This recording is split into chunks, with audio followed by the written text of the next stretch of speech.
shop. It's Trike Shoppe. I am the owner and the manager, and my husband part-time works as the business manager, and he wanted to do that because he's owned businesses all his life, so he actually knows what he's doing. We started this enterprise because the two of us used to love ride bikes when we were kids. My husband's blind, and I became disabled a little over 20 years ago and was unable to ride an upright bike.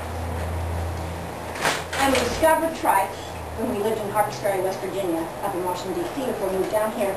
But we had these cat weasels, and they were laboriously slow and tedious, and my husband nicknamed them his five-wheel torture chamber. We lost weight on these cat weasels, but we were also behind the pack every time by several hours. So my husband, one time I was home in Tulsa, Oklahoma, visiting my mother, and he said, you know what, there's got to be a better way. So we started researching, and he couldn't find any store that would have trikes in a large variety in stock, and specifically a tandem.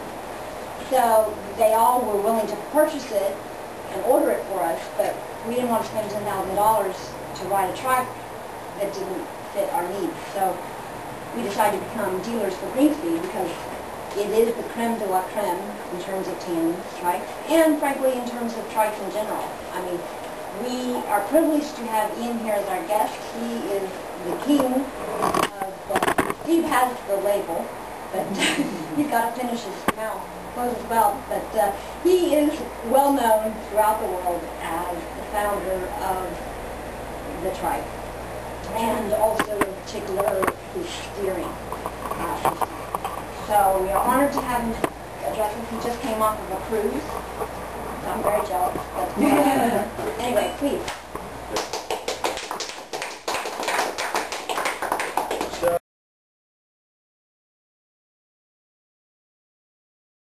I'm going to give you some of the history of Greenspeed, which I think shows you sort of what's behind what we make, so you can get some sort of appreciation. Is that okay with everybody? Yeah, okay. Well, I started off having a hobby of building my own vehicles. That's where I started. So as a young man I built my own car. This is what we technically call a mid-engine car, because the engine is in front of the rear axle. Oh. So, and to make it handle properly, we've got larger wheels on the back than we have on the front. Yeah. And the other thing I wanted was, I wanted a vehicle which I could tour in, and at that stage, of course, I didn't want to pay motel fees. So the whole thing is like a 6-foot box, and the seat folds down to form a bed, and the steering wheel is detached with just one screw, and the gear stick is just next to the door. It's not in the middle. So this is what I started. Now, was this a single seat car, or no? It's a two-seater. Okay. Yeah, just a two-seater. And your partner sleeps outside. No, the seat is a bench seat. So where are the pedals though? Where are the pedals? Engine in the back. Where is it now? Well, what happened was that once I started building trikes, the clutch went on this, and after it had sat in the carport for 11 months and not moved, I realised I didn't need it, so I sold it. I just couldn't work on this after working on trikes. It was like working on a dinosaur. Yeah. And after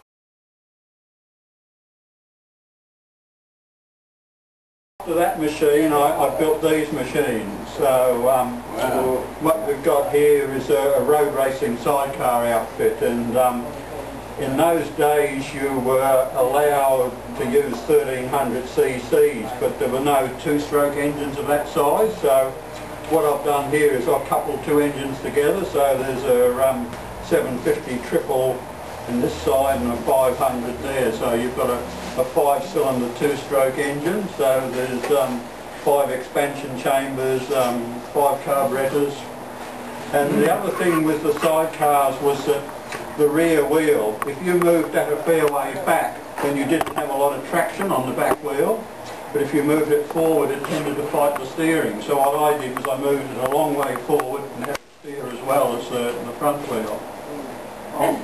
Where's the front? I came in there.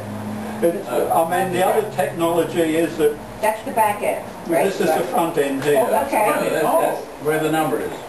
Yeah, where the number is. Now the other thing, the problem with the sidecars was that they had like very heavy steering on them, and you needed to be a very big man to be able to control them. So what I've got here is what's known as centre hub steering, so that the wheel pivots in a ball joint here and another ball joint at the top, and the whole thing's adjustable, so you could adjust it.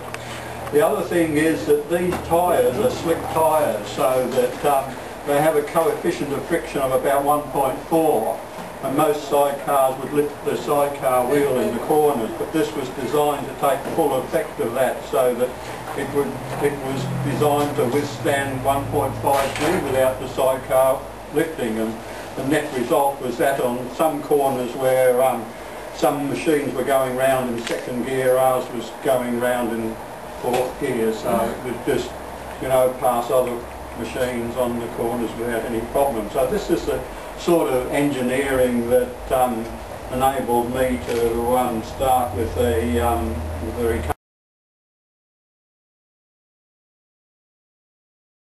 recumbents. Although this was another machine I did after the sidecars. I decided to work with electric vehicles, and the idea for these things is that you were given 2 car batteries, and the person that could go the most distance just on 2 car batteries was the winner. So this machine would do 40 kilometres in an hour on 2 car batteries. It was very interesting because this machine actually started off as being a bike, and what I found with it as a bike was that if you were sort of sitting bolt upright in it, you could just balance it, but if you were lying down, forget about it, you just couldn't balance it, so it turned out to be a tricycle, and the batteries were in the front here, and it was designed to corner at maximum speed so that it just didn't tip upwards. The weight distribution was such that it would I was going to say, You had all your weight on the front wheels. a lot of weight in the front of it. But That's right. Well, the weight of is where the sort of widest part of it is. So were they 24-volt batteries or? The two 12-volt batteries connected up to give you 24 volts. Yeah, right. So they're 24-volt motors. But you said it was right in the front where the black part is? Yeah, the batteries are here and the motor's here. You can just Oh, okay, so the motor's sort of counterbalance. Because I was going to get a really lightweight rider in there, boom, you'd be nose on the ground. Well, what happened with this was that I noticed a lot of them were using electronic controllers, and they had heat sinks on them, and I'm thinking, well, you know, you've got to lose a bit of power that way. Right. So what we had on here was just simply an on-off switch. And it was rather demoralising to the opposition because the thing would spin the back wheel for about 20 feet off the line.